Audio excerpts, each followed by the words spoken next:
Yo, I really just wanted to talk about this real quick since we are getting a new update soon, soon, very close. It's gonna be around the 10th anniversary time. I really just wanted to talk about it real quick. It is shortly, briefly talked about in the producer letter video that I made earlier today. So if you want to see the whole thing, like the whole producer letter, check that video out. But this one is just going to be talking about the new improvements and the new updates mainly.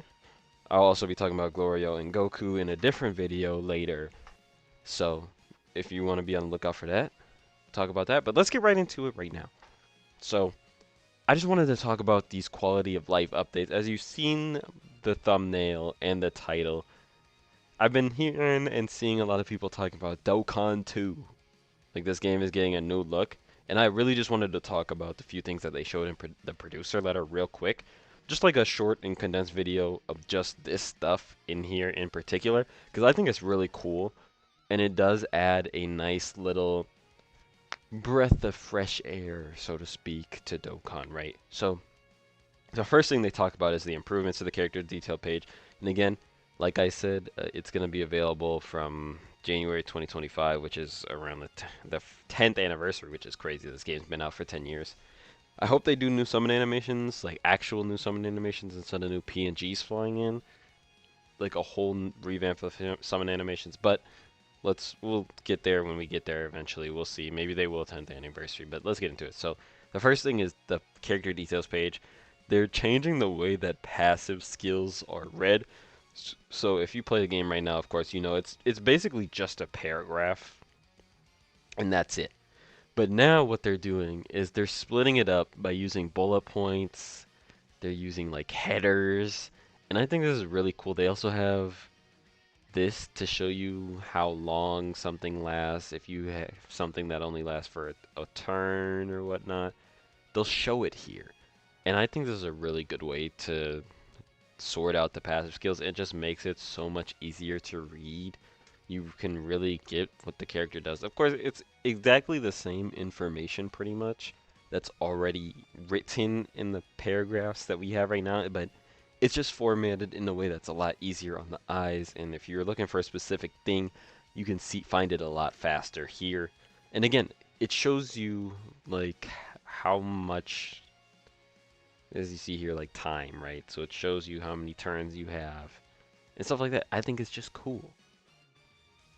I'm also pretty sure it shows you if you like are getting it. But anyways, that's beside this one. So there. Okay, I'm gonna mute it. I'm gonna get it. And I think this is just a cool little buff. Not a buff. It's just a quality of life change. It's something that I think a lot of people can just look at and just be like, yeah, I like this change. I don't really see a reason to dislike it. I don't know why you would want the full paragraph instead of this. It also helps you know if like you're activating a condition or whatnot. Again, if you're also you have, let's say your intro has a turn limit, it'll let you know. So I think that's really cool additional. So I just wanted to talk about that real quick. Of course, Amatsu's talking here. We're just going through the video. The next thing, this one's huge. I'm gonna let this play out just because obviously it's a whole new UI update. You can see the bottom, the HP is different. It has the percentage, which is really nice again for passive skills because sometimes your HP needs to be above a specific point or below a specific point, and it tells you exactly how much you have. You kind of had to guess. It wasn't hard, so to say, to guess if you got it or not, but it now tells you exactly how much you have. Also, you see the Dokkan meter still down here. Also, rotations. It's not the wheel. You know, I'm sure it'll be fine. I don't really have an issue with the wheel, but it does look, it looks different. This is all gonna take some time to get used to. Even these look a little bit different. This looks a little different. Also, the turns is now at the top along with the menu, and the items are down here. So I think it's cool. But this right here, I wanted to really talk about this. They said they're gonna do this sequentially. They're gonna update characters, so they're not just dropping them all at once because it's a lot of characters. Instead, they're gonna just do it. Oh, sorry, they're just gonna do it throughout the years, whatever, and just keep dropping. And I think this is just a nice updated sprites, what I would consider it. Even the Goku, like look at the Goku. He he's in base, and when you put him on the screen, he transforms to Super Saiyan. I don't know why I clicked out. He's from base and he transforms to Super Saiyan. That's cool to me. And then he gets in his position. So it's an update in sprites, and he pulls out his Noibo or power pole and spins it. So these just cool little things. It really does feel. I do like that it makes it feel like a newer game, because this stuff. I mean, we had this game has been out for 10 years, and it has been pretty much exactly the same until recently. They changed it a little bit, but this is a bigger UI change than we've ever had before. I mean, it's just cool. They also said they're gonna do more, so just seeing more of these, it just again, it just adds a nice little touch to the same. If you want to call it boring, right? The same boring game that we've had for 10 years that hasn't really had any changes. I mean, they've updated sprites here and there, but it's not like they do stuff like this. They don't teleport, they don't pull out, or they don't transform, they don't pull out the power pole and spin it. They stand in there and go up and down. That's it. Well, I like this change. It's just something that's cool. And 10th anniversary, I'm very curious as to the first two that they showed us was a base Goku from GT and Super Saiyan Goku. I wonder if that means anything for the anniversary. I don't know. We'll find out. But it's just cool. There's also new symbols here, like the down symbol. I don't know why exactly. Hold on, let me see. It appears that's just type advantage. It's just showing that because when you switch him there, it shows that it's down. So maybe it's now he's guarding because he's STR and that's physical. It could just be that. But there's another thing I wanted to like. Look at these. These are the basic attack animations. They updated us. They have new. It looks like new sprites for it. They have new camera angles. Maybe not new sprites, but new camera angles, new animations. I mean, it's updated animations. It's not like it's a different animation. These are the same animations that are in the game right now, pretty much. It's just updated. It for example, it would just be the equivalent of a 2015 Kamehameha versus a Kamehameha that would come out now in 2024, right? It's a nice change overall. Also, this of course is different. The damage that pops up and then the KO screen too is different. They updated that a whole bunch, and I can really appreciate that. Now that doesn't really matter, but that's mainly what I wanted to talk about here is these little changes that, although they may seem small, they can add a lot to the length of the game. It really just shows that they're updating the game too. Also, this stuff, I mean, you see all this in game now, especially when you just click on the character and you can see how many times they've dodged, how many times they've attacked, how many times they've been hit. Just all this stuff just makes the game easier for new players to understand, and it helps you out a little bit so you don't have to remember everything. There used to be a time in Dokkan where there wasn't even a turn counter, I'm pretty sure.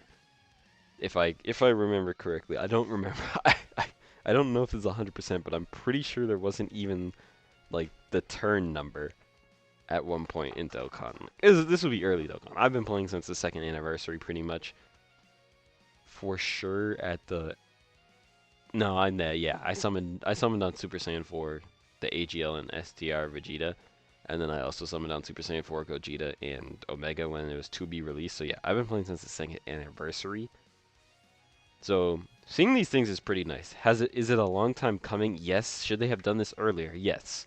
But now that passes are just so long, I feel like that's one of the main reasons they decided to do this. Because if we look at the new Glorio and the new Goku, just quick little, I'm gonna do an in-depth video on them earlier. But like, look at this. This is a lot to read, especially if it's a new player.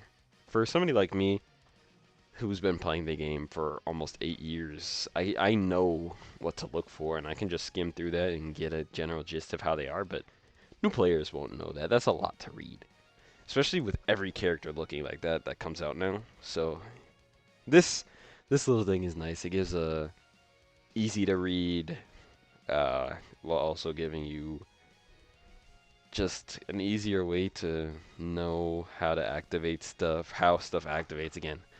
I think it's definitely good for veteran players because it just makes it easier, but it significantly is more of a new player perspective that they made this. Because again, like me, I don't have a problem reading the paragraphs because I've just been doing it for a while. But new players, if they want to get on the game and they see a whole paragraph, they're like, no, I don't want to read all this to know what this guy does. I don't even know what half this stuff means. For example, when I got on JJK Curse Clash, the gacha game, I didn't know exactly what this stuff meant. And if they have super long passives, like, it's a lot. It's a lot to take in with a new game. But I kind of wanted to talk about this. This is just the small version. I would say this right here with the sprites, that is cool. I really like this, and they're doing it for what seems to be gonna be most characters, if not all the characters in the game's sprites. So I think that's a really cool touch. Also the basic attacks. It's like a new game. I sense, with all of this, they're updating the basic attacks animations. I'm feeling new summon animations coming in, like revamped summon animations. We need something different other than the PNGs flying in on the screen. I did also say again, with the wheel being gone, it just shows your next rotation. It's better in this right here because you can actually see different characters, but it shows you what your next rotation is. I'm hoping that when you click on it, it'll still be the same thing will pop up where you'll see all 7 of your characters, but it's not a big deal because you have 6 here. It would just be the one character left, which most of the time you'll know who it is, but it's just something that I hope is still there. But anyways, I just want to talk about this real quickly. I think especially the basic attacks is just huge. New camera angles, new better animations. It just overall makes the game look better. Anyways, thanks for watching. I'm out.